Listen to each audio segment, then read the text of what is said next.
Hello, and welcome back to Our Lead Escapes. I'm Jim Sadlier, and today I will sit down with Dan and Melody and talk destination weddings. Take it away, Dan and Melody. Thank you, Dad, for that great introduction. I know you're going to be running our questions today, so let's start with the first question. Who should be invited to a destination wedding? Well, that's a good question to start off with. And of course, your best friends and obviously your closest family, because those are typically the people that will come to a destination wedding. We always have people that contact us saying that they're going to have 100, 200 people. And then, well, let's just go with the 100. If someone says 100 people, typically it's 50 people, and that's on a good number. So, yes, you can invite as many people as you want, your family, your friends, acquaintances, people that you work with, etc. But typically the people that are going to come are your closest family and friends. What do you think? 100% right, Dan. 100%. We do a lot of destination weddings, and we get that question all the time. They go, "Oh, I know we're going to have 100 people," and they never get that many. It would be nice, but everybody has different ideas of when they want to travel or whatever, and sometimes that's not the priority. But that's why it's best your closest friends and your family. Perfect. All right, Dad. Next question would be, who's expected to pay for the destination wedding? Well, I'm going to talk about that because that is my question all the time. That's the biggest question. Really, for a destination wedding, the bride and groom pay for their own airfare and hotel lodging, and the guests pay for their hotel and airfare and lodging. What we do is we work out a plan with the tour directors or the hotels so we can get a group rate. So we get a better rate than they would get if they go find it online. We do all-inclusives a lot for people in Mexico or in the Caribbean, just because then everything's all included, so they know the price. But we've also done the Amalfi Coast. We've done Tahiti, which was amazing. They're all been amazing, really. We've done them all over the world, but honestly, all-inclusives work out really well for people. Yeah, when you're really talking about money-wise, it's the best way because a lot of times we've had people tell us, they've maybe had a wedding in a different country, meaning in Europe or Tahiti or somewhere else like that. But then they find that they're the ones buying all the drinks at night, or, they're going out to eat later for a lunch that isn't included and they're paying for it all. So really the best bang for your buck would definitely be a destination or all-inclusive resort. But there's so many amazing resorts out there that aren't all-inclusive, and they provide fantastic destinations weddings as well. So it really depends on your budget. Okay, another question is, are guests expected to bring a gift to a destination wedding? I think it's not required because for a destination wedding, typically you are paying for your way to the destination wedding. So that means your hotel, that means your airfare, that means your transportation to and from the hotel, from the airport, stuff like that. So you are responsible. That doesn't mean no, you don't bring a gift because, it is a wedding. So if you want to, but I don't feel it is expected compared to a wedding in your hometown. What do you think? That's exactly true. People always ask me that too. That's another these are all really good questions you got there, Jim. They always ask me, now I have to bring a present too. How much do I give? No, you don't have to. The couples are so happy that you're coming and sharing this wonderful time with them. Just come and enjoy. That's the biggest thing. And, Exactly. one of the things, just so people call us sometimes and go, "Oh, I can't believe they're having a destination wedding. We got to pay all this money." I go, you know what? You're going on vacation with all your friends, with your closest friend that's getting married. You want to enjoy that time with them.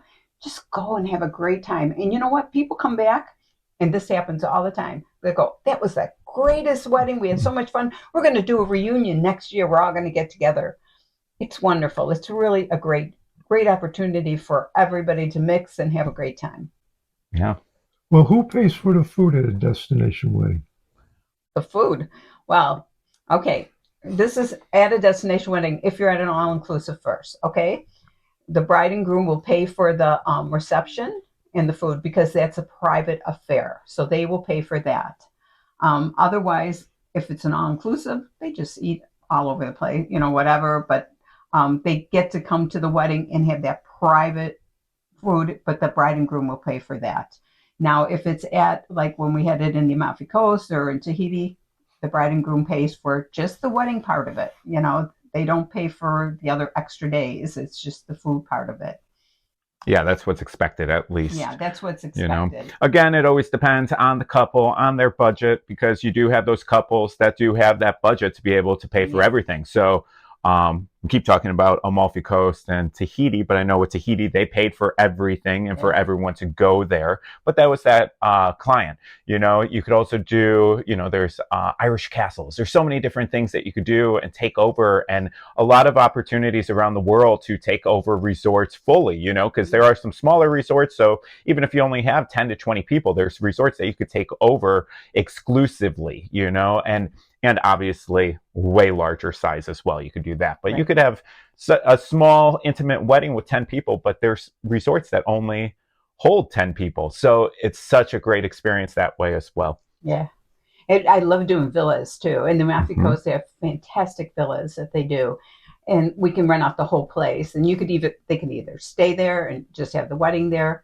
But it's fabulous. It's really fabulous. Like you said, for Tahiti, the gentleman did buy all the over the water bungalows for all his guests, and they were thrilled. Yeah, I would be thrilled. I wish I was invited.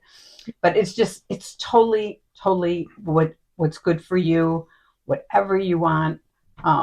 It just makes it so magical.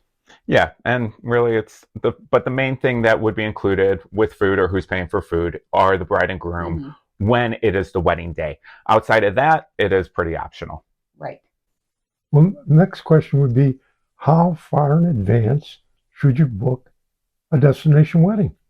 They typically say 10 to 18 months, and I would completely agree with that, just because if you really have a wedding date that you want at a certain resort, those do fill up. Those dates do fill up. And the thing is some resorts only have one wedding a day, you know? So if Right. you're not that one wedding, you missed out. So it is best to at least make sure that you save that date as early as possible, so you get exactly what you want at the resort that you're wanting to have your wedding at.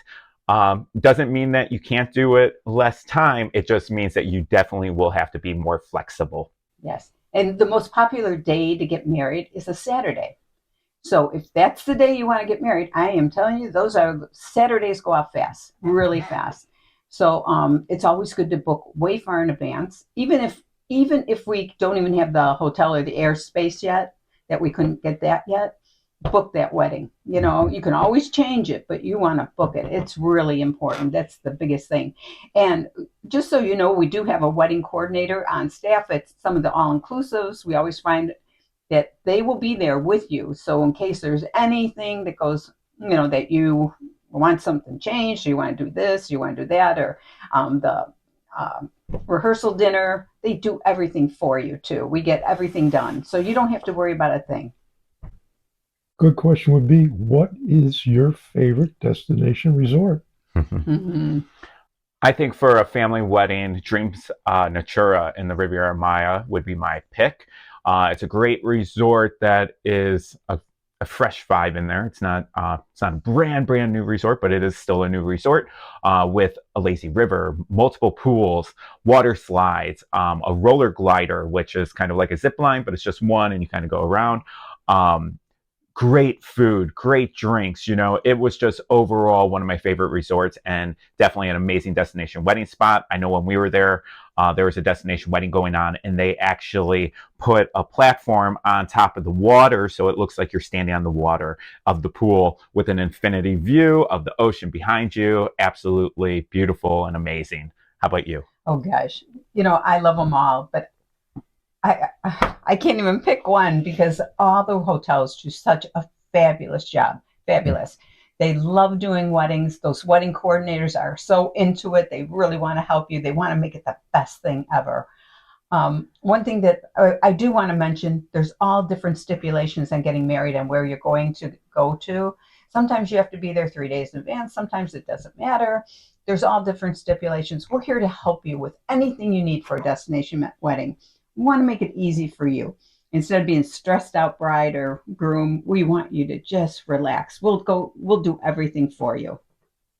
Yeah, Exactly. I mean, there's so many great destinations around the world. The most popular that I feel are in the Mexico, in the Caribbean. Mhm. But when you get those weddings that are over in Europe, I mean, there's so many different options for that with such beautiful coastlines or mountains or everything. There's such a great backdrops there. We do have some in the States as well. Typically, no all inclusive though. But and then also, like we mentioned, Tahiti. We've done multiple in Hawaii. Yeah. And yeah, I mean, there's so many fun destinations, and it really depends on even where your family's from. I was just in Colombia. They had huge destination weddings there, a lot of Americans down there. And but it's an easy flight down. So wherever you could find an easy flight and rooms to host and have that backdrop that is your dream destination wedding location, it's perfect. We're here to help you. Give us a call and we're happy to help you any way possible. We've been doing destination weddings since 2000. Yeah. Well, Yeah, before it's that, been, really. yeah. So we've been in the industry for a long time. We've taken care of many, many brides and grooms. It's a great opportunity to, it's not just a vacation, I mean, or it's not just a wedding. It is a vacation, Yeah. So, and it's a vacation with your family and your friends. And really, like what Melody said before, is sometimes people complain before they go, but then once they are there and they experience it, they come back loving it and wanting to do it again. So if you're debating about a destination wedding or doing something local, look into a destination wedding. Give us a call here at Elite Travel and Events, and we would be happy to help you. Thank you so much for joining us here today on Our Elite Escapes. Make sure you come back next Friday as Dan and Melody sit down with Lily from Round Hill Hotel and Villas in Jamaica. And now for a little destination wedding inspiration. Here's what your wedding could look like at a real Irish castle at Castle Leslie Estate. A very warm welcome to Castle Leslie Estate. I'm delighted to show you around our beautiful castle for your wedding day. Please follow me.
Thank you for visiting Castle Leslie Estate. I do hope you enjoyed your time at the castle, and we look forward to welcoming you here soon.